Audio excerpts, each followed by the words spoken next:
When Xi Jinping was first nominated for the Nobel Peace Prize, there was a lot of controversy throughout the world. But Xi Jinping is a man of peace. He wants a piece of Taiwan. He wants a piece of Hong Kong.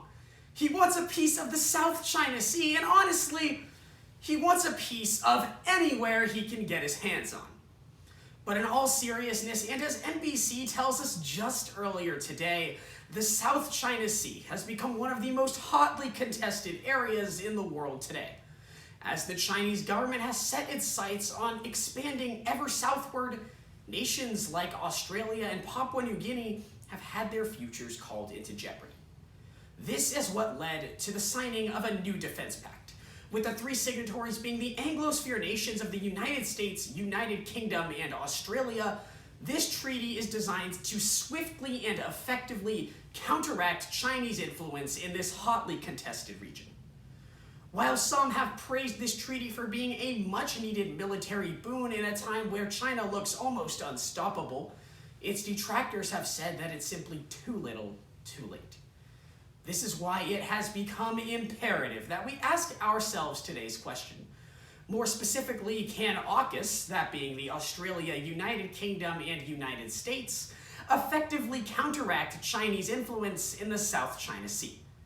And upon closer inspection, the answer is clear. They absolutely can't.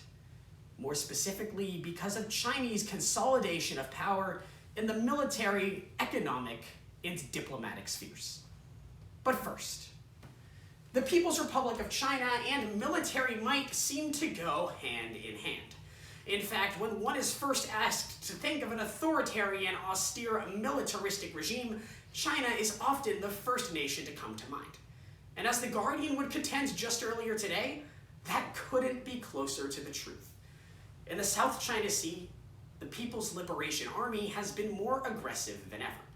This has ranged from performing provocative military exercises very close to the Republic of Taiwan to going so far as to claim unoccupied islands that rightfully belong to the Philippines and Vietnam. Additionally, the Chinese Navy has seen fit to stop ships going through international trade routes whenever it sees fit. This is a significant threat to AUKUS nations, one that, as NBC explains in a separate article published just yesterday, is something they need to be taking very seriously. The Chinese Communist Party has already pledged to upscale military spending by about 6.8%, a threatening margin. It's also important to point out that two signatories of this treaty, the United Kingdom and the United States, are very hesitant to send their troops back into war, having just pulled out of the conflict in Afghanistan. Australia is the only nation that is truly physically threatened by Chinese expansion, and therefore it may not be wise to rely on two allies that are essentially half a world away. Either way, the consolidation of Chinese military power is certainly very threatening for these nations. According to a recent Gallup poll, 1 in 5 Americans believe that God guides the economy. If this is true, then it can only mean one thing. God works for China. Because when it comes to economics, there's no country as powerful as this East Asian giant. In fact, as The Economist claims on September 18th of this year, in a matter of decades, China is poised to overtake the United States as the world's most powerful economy. This is due to its ingenious manufacturing sector, which the government has invested heavily in. Additionally, they've begun to invest in Chinese corporations to overtake the need for Western corporations to have their products made in China. Essentially, China is on its way to becoming self-sufficient.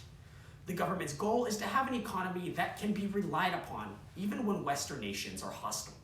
This has been complemented by a series of expansionistic investment policies in nations in Africa and South Asia, like Sri Lanka and the Democratic Republic of the Congo. Of course, this isn't just something that poorer nations have to contend with.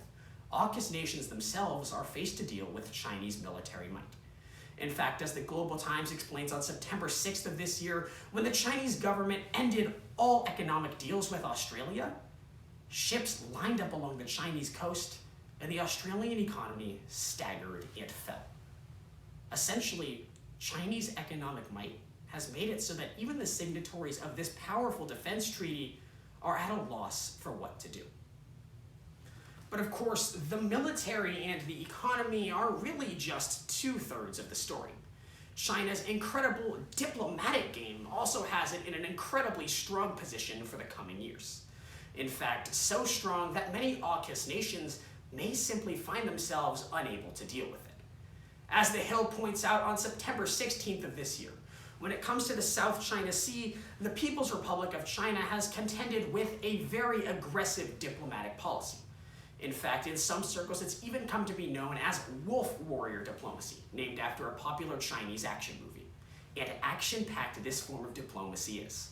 China has pursued a campaign of rigorous expansion, assisting former United States allies like Vietnam and Cambodia with their COVID response, while Western nations stood silent, swiftly driving these nations' sympathies closer towards China. The Philippines, a country that has traditionally been a stalwart American ally, has been significantly drifting towards Chinese influence, with Rodrigo Duterte becoming more and more willing to cooperate with the People's Republic. Additionally, nations in the South Pacific, like Fiji and the Solomon Islands, have begun to recognize China over Taiwan as the sole heir to the South China Sea region. Of course, this isn't the entire story. NBC further affirms on September 8th of this year that this wolf warrior diplomacy has posed a significant threat, with the Chinese government even playing Australia and France off one another after a submarine deal gone bad. So, when we look back on today's question, more specifically, can AUKUS effectively counteract Chinese influence in the South China Sea, we can see that the answer is clear. They regrettably cannot. More specifically because of Chinese consolidation in the military, economic, and diplomatic spheres. Thank you.